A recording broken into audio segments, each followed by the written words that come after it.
Hello everyone, welcome back to our channel. Today I'm going to show you how to change your iPhone clock to military time. It's a quick and simple process. Let's get started.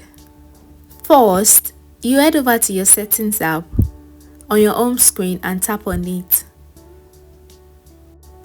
Once you're in the setting menu, scroll down until you find general option and tap on it. In the general menu, look for time and date and tap on it as well. You will see an option for 24 hours time. Joggle the switch to the right. When it turns green, you successfully switched to military time.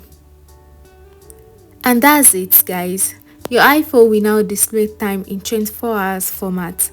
Easy, right? Thank you for watching.